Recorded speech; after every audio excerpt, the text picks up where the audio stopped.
Today, I think, is kind of a fun day. Read about it. If you did the reading, you're like, this is not a very fun subject because it's about the chain rule.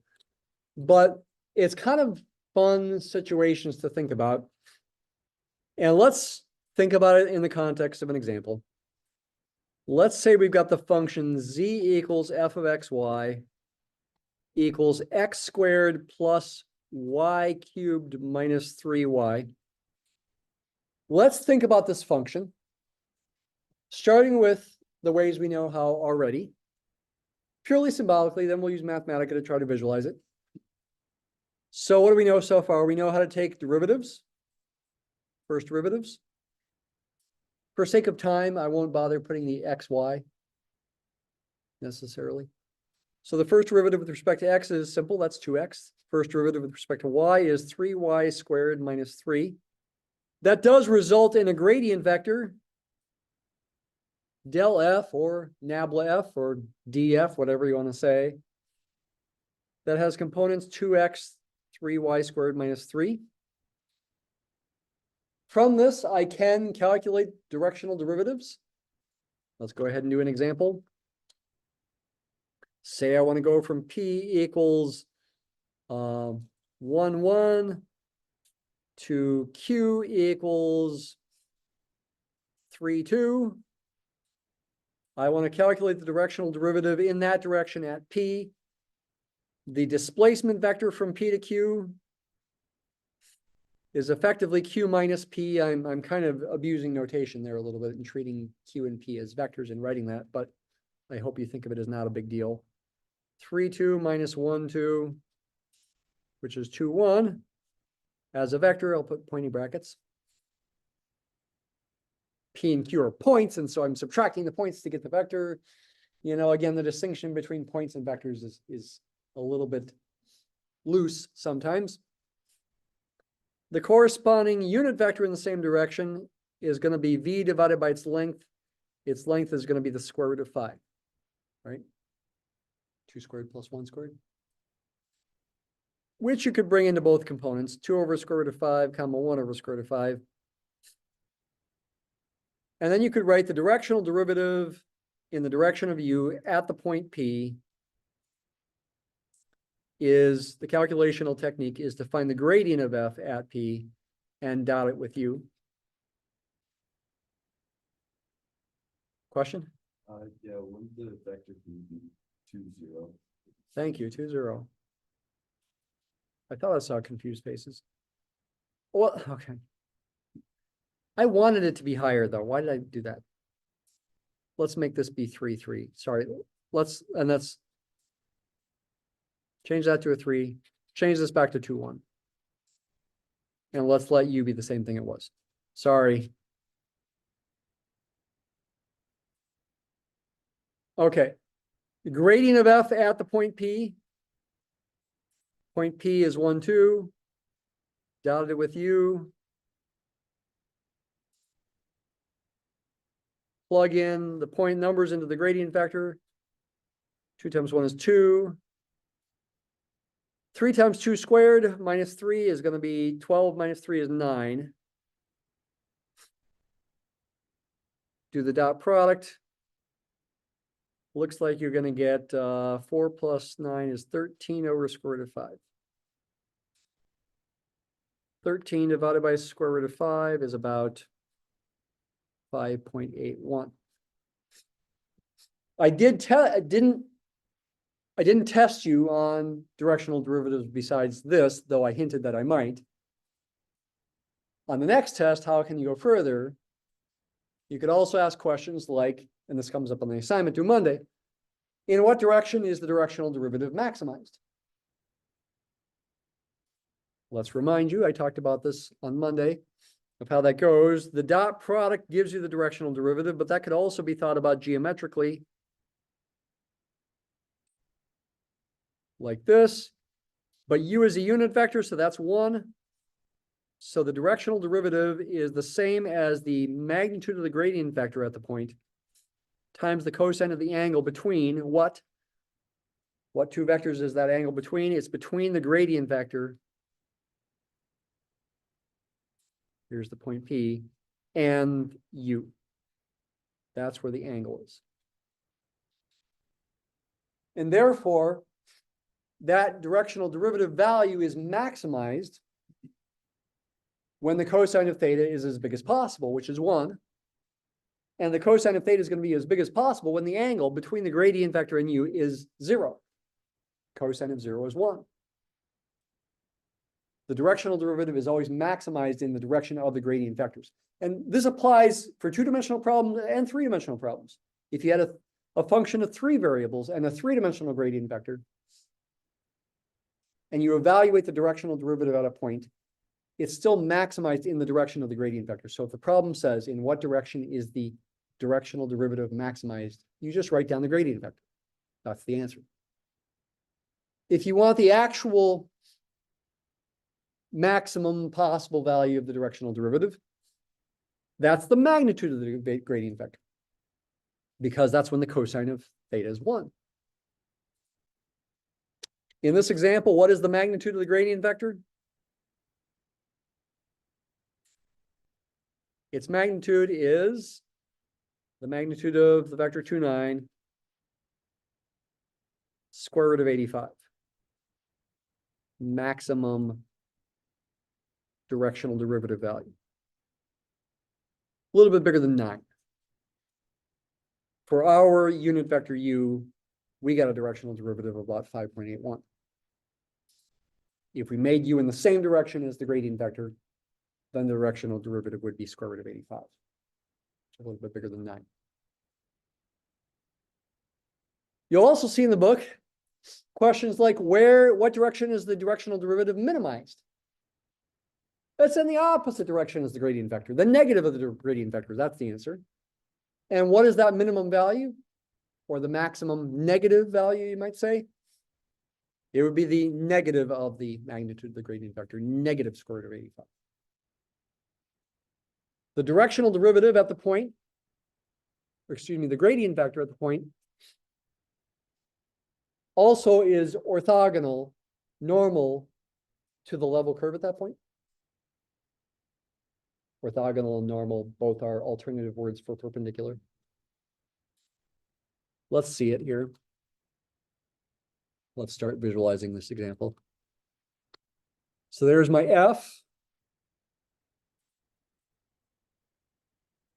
Let me go ahead and, just for the sake of illustrating some things, also type in a formula for the gradient vector. And I'm making the input for the gradient vector be a list. Notice the curly braces. Effectively, I can think of that as being a point or a vector in Mathematica. 2x, 3y squared minus 3 is the gradient vector. This is going to give me some flexibility to make an animation that will be hopefully informative.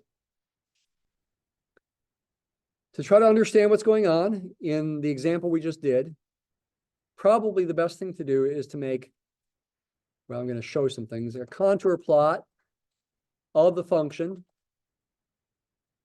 Near the point in question, the point was 1, 2. So maybe I'll go from -2 to 4 in both directions, maybe. Well, maybe -2 to 5. Add in more contours so we see more of them, like 100 or something. Maybe that's too many. Can't see it so well. Let's go down to 50. And we are seeing level curves of this function. I'll get rid of the frame and add in some axes. Frame arrow false, axes arrow true. To give me a little bit of perspective, it's a little hard to see, but the 0.12 P is right around here. The point Q was, I changed it to 3, is right around here. So I was trying to find the directional derivative in that direction. The gradient vector points orthogonal to the level curve here. It's going to point up that way. Let's plot those things. In general, I can use graphics to help me do that.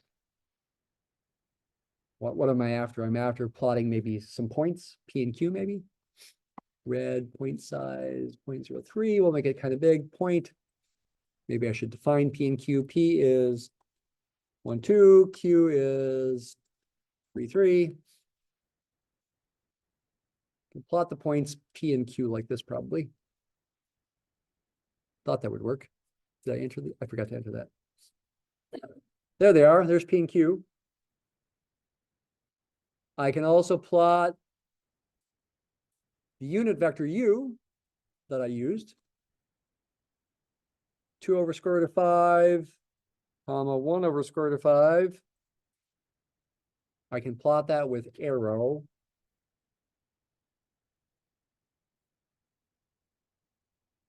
Don't worry about the syntax. There's the unit vector going from P to Q.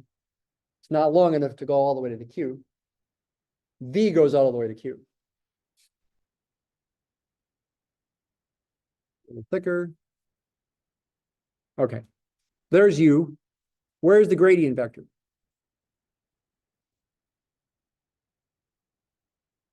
It goes from P to P plus the gradient at P.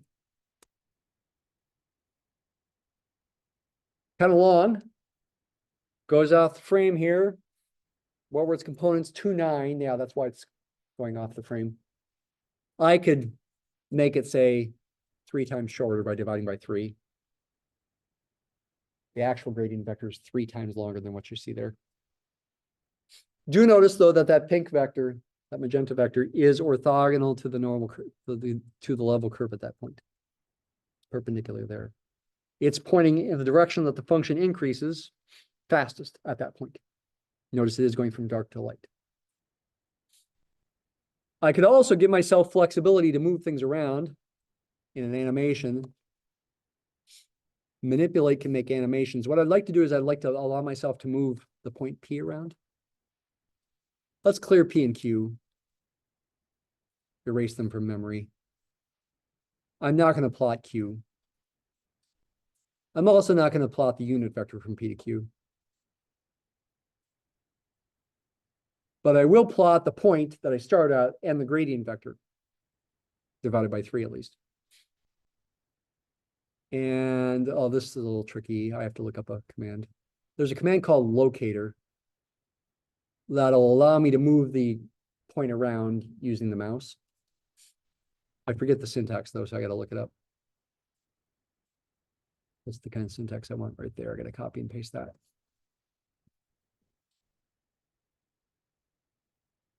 Okay, so what I'm doing now is just showing you that as I move the point around, the gradient vector changes appropriately and is always orthogonal, normal to the level curves.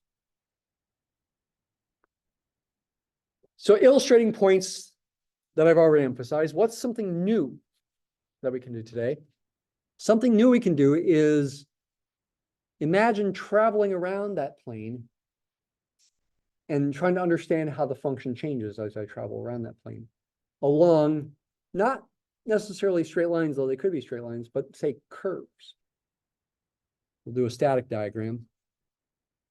I'm going to use parametric plot to plot a level, a certain curve. How about the unit circle? Cosine of t and sine of t. That's parameterization of the unit circle. I think I'll change my window here to going like -2 to 2 instead of -2 to 5.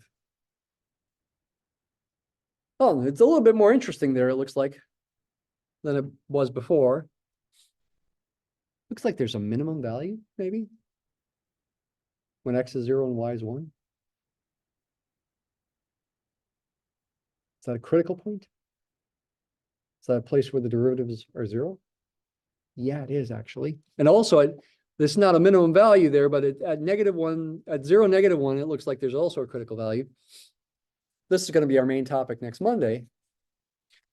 If I set these derivatives equal to 0 and solve for both x and y simultaneously, simple enough, you can see x would have to be 0 and y could be plus or minus 1. Those 2 points, 0, 1 and 0, -1, will be critical points of this multivariable function.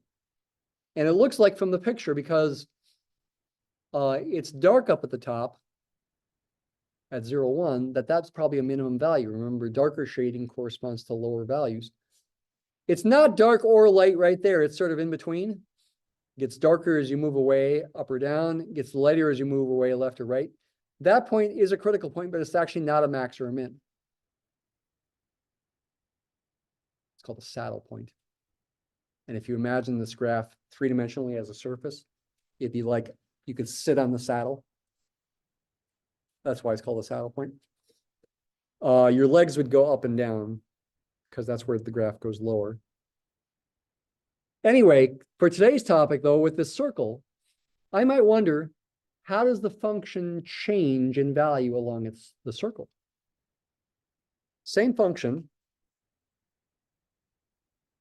z equals f of x, y equals this.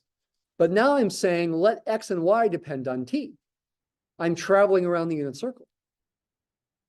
When I do that, I'm really composing functions. I could write something like this. I could let g of t be f of cosine of t, comma, sine of t. Effectively, I'm plugging in a parametric curve into f. I could call that f of rt, where r of t is the parametric curve whose components are cos t and sine t. That's something new. And I could try to figure out the rate of change of this function with respect to t, find its derivative. There's two ways it could be done. One way it could be done is using the formula for f. Again, the formula for f is this thing. Replace the x with cosine of t, getting cos squared t. Replace each y with sine t, getting sine cubed t minus 3 sine t. There's a formula for how this function varies as a function of t along a parametric curve that is a unit circle going around counterclockwise. And I could differentiate this. I could find g prime of t. And what would I get? Let's go ahead and do that quick. Use the chain rule. I'd get 2 cos t times negative sine t, right, is the derivative of cos squared t. For the derivative of sine cubed t, I get plus 3 sine squared t times cos t. I'm using the chain rule. And then for minus 3 sine t, the derivative would be minus 3 cos t. If I plug in a value of t, for example, like pi over 2, that'll tell me the rate of change at that value of time. Negative 2 cos pi over 2, sine pi over 2, plus 3 sine squared pi over 2, cos pi over 2, minus 3 cos pi over 2. Cosine of pi over 2 is 0. You get a bunch of zeros. Wait a minute. Okay, if I'm going around the unit circle with the parameterization cos t sine t, I'm going to be up at the top of the unit circle when t is pi over 2, right? 90 degrees. That's where that minimum was, the darkest part of the other graph. I think I've hit the minimum. The derivative is 0 there of g of t.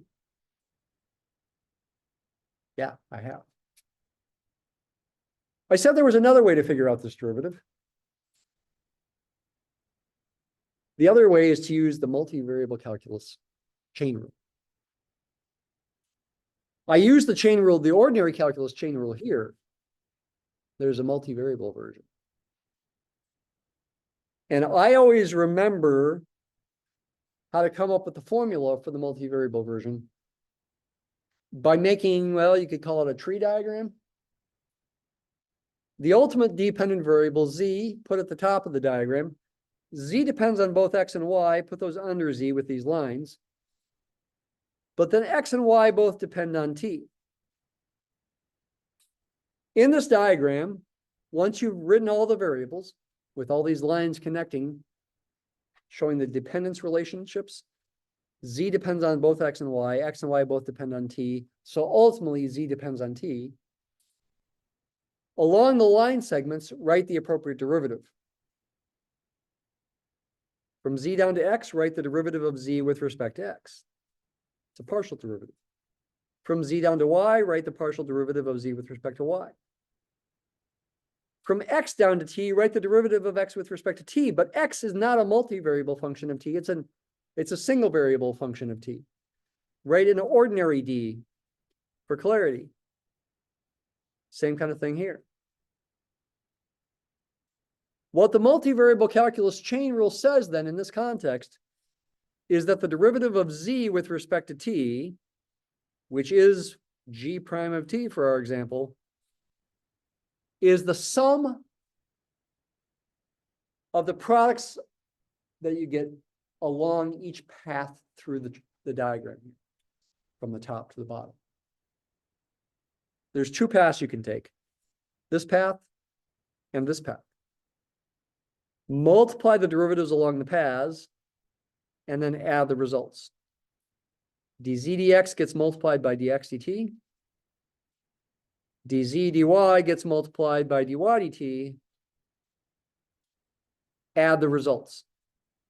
That's the gist of the multivariable calculus chain rule in this context for this example. There are other contexts, other kinds of examples, but that's how it works when you've got a function z of two variables x and y, where both x and y depend on some other variable like t, maybe because you've got a parametric curve. As an application, you can imagine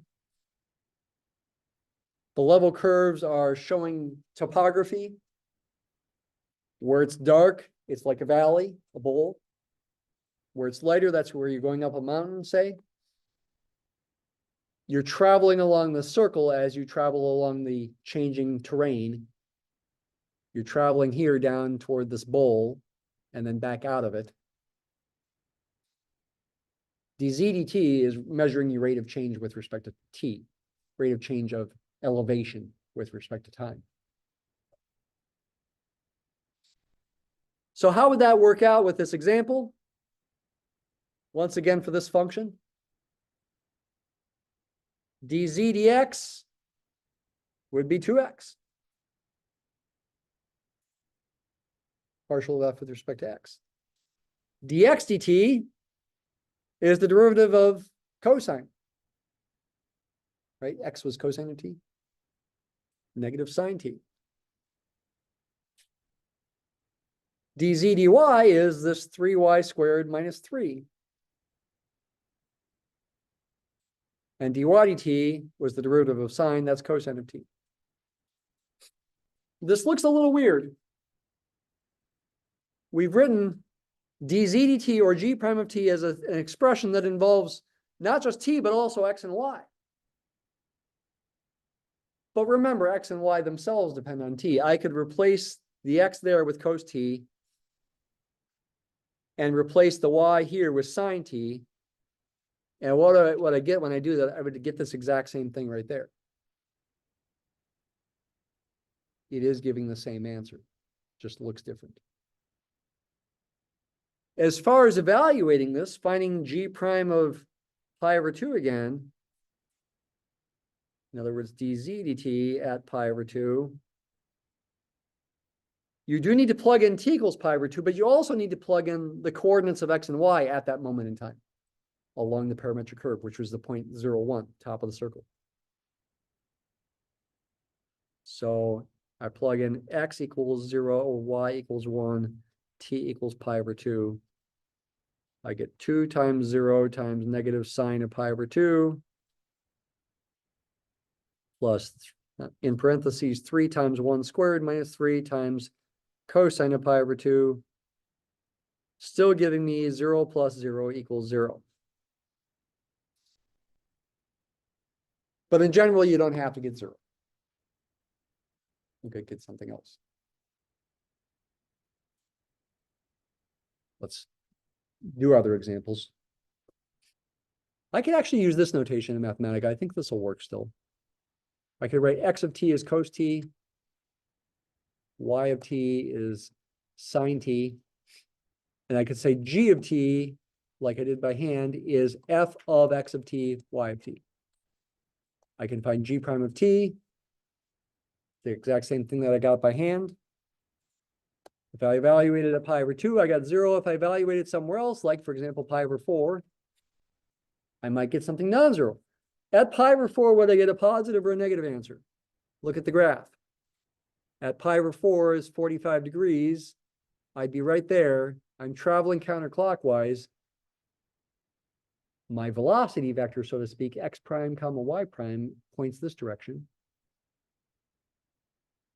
Looks like the rate of change should be negative. I'm going from lighter to darker. I should get a negative answer here. Yeah. Approximately -2. Rate of change of z with respect to t, not x or y, with respect to the time variable. I was going to say something else about this. Yeah, the other thing I wanted to say, at least for this example, is this expression right here.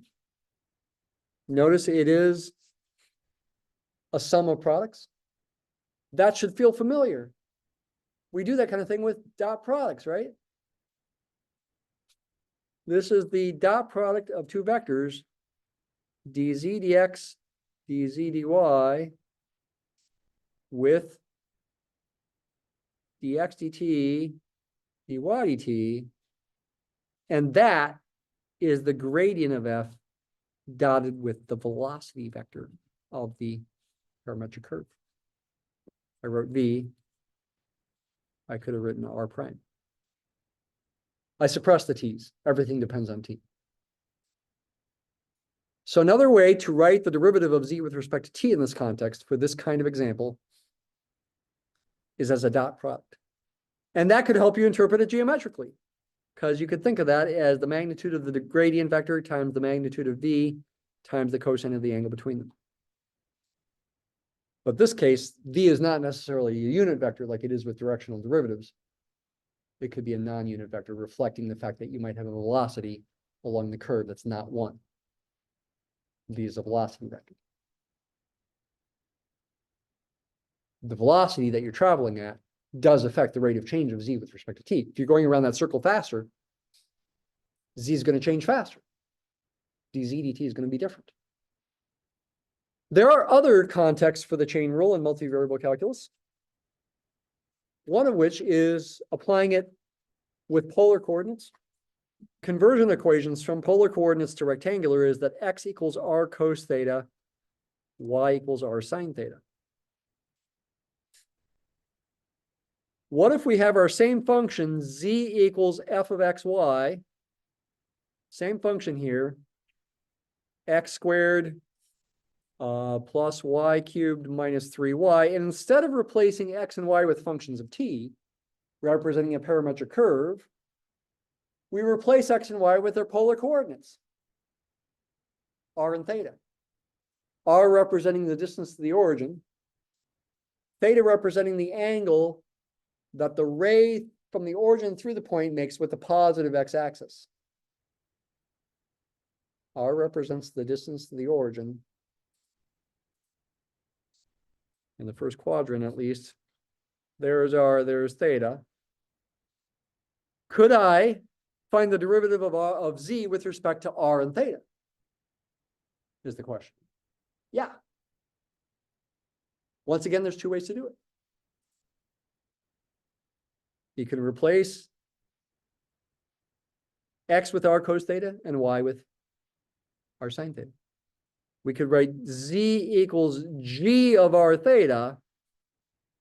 Once again, a new function g. But this function g is a multivariable calculus function. It's not a g of t. By using f and replacing x with r cos theta and y with r sine theta. Use the formula for f now, replace the x with r cos theta, get r squared cos squared theta. Replace the y with r sine theta, get r cubed sine cubed theta. minus 3r sine theta. This would be equivalent to what we did with the other example if we took r to be 1. It'd be the exact same thing we did before, except we'd be using the letter theta instead of t. But now I'm allowing not just the angle to change, but also the radius to change. So it's not a parametric curve anymore. I'm allowing changes in both the distance to the origin and in the angle at the same time. But once I've done this, I can, for example, find the derivative of z with respect to r, or the derivative of z with respect to theta. And I can use this formula instead of the chain rule if I want, the multivariable calculus chain rule. For example, the derivative with respect to r, treat the theta as constant. It's going to be 2r cos squared theta plus 3r squared sine cubed theta minus 3 sine theta. I just differentiated this thing with respect to r, treating the theta as a constant. In other words, treating cos theta and sine theta as constants. And then if I differentiate it with respect to theta, it's more like what we did when we differentiated with respect to t. Treat the r's as constants. I'll get 2r squared cos theta times negative sine theta. I'm differentiating this thing with respect to theta now. Plus 3r cubed sine squared theta cos theta. I am using the regular chain rule when I'm doing this. Minus 3r cos theta. That's one way to find those derivatives. The other way is with the multivariable calculus chain rule in a new situation. In this situation, z depends on x and y, but both x and y depend on r and theta. I'd want to make my diagram look like this instead. For the sake of simplicity, to make things not too messy, let me label the line segments with partial derivatives using the subscript notation instead of the d notation. The derivative of z with respect to x, I could write zx.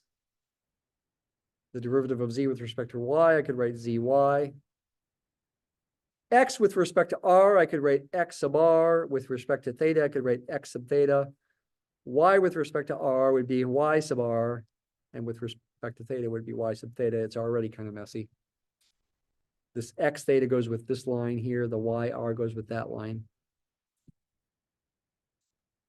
And now if I want to think about the partial of z, for example, with respect to r, using this diagram and the multivariable calculus chain rule, I have to think about every path through the diagram from z down to r. There's two of them, this path and this path. Multiply the derivatives along each path and then add the results. So in Leibniz notation, I'd have dz dx, I'm looking right there, times dx dr, but I'm using partial derivative notation for each one of these. And then along the other path, it would be dz dy, dy dr. If I'm applying this with polar coordinates, I don't even have to know the function f. dx dr and dy dr are going to be the same no matter what the situation is, no matter what the function f is. dx dr is going to be, differentiate this with respect to r, cos theta. So I'll get cos theta dz dx. And dy dr is going to be sine theta. I'll get sine theta times dz dy. I'm using those there. And then I can also find dz dx and dz dy for my example. For our example, this was a 2x, and this was a 3y squared minus 3 for our example. But this equation is going to work for any example when I'm using polar coordinates. If I do it with respect to theta, we can do the general case as well. There you're looking at this diagram and going down from z to theta instead of from z to r. You'd have dz dx times dx d theta. and then dz dy times dy d theta. Add the results. By the way, with Leibniz notation, it's kind of like you can cancel. The dx is there and the dy is there, and you kind of got dz d theta is 2 dz d theta. Well, okay, the analogy doesn't quite hold. That's not quite right, but this formula is right. If I once again am thinking about polar coordinates like I am here, I can actually calculate dx d theta and dy d theta no matter what the example is. Dx d theta, differentiate this with respect to theta, you'll get r times negative sine theta. Right? Cosine theta derivative is negative sine theta. I'll get negative r sine theta times dz dx. And with dy d theta, I'll get r cos theta. So once again, here we have an equation that's true no matter what the situation is when you're using polar coordinates. Though for our example, this would be 2x, and this would be 3y squared minus 3. And then I can use these to find these rates of change at any point that I want.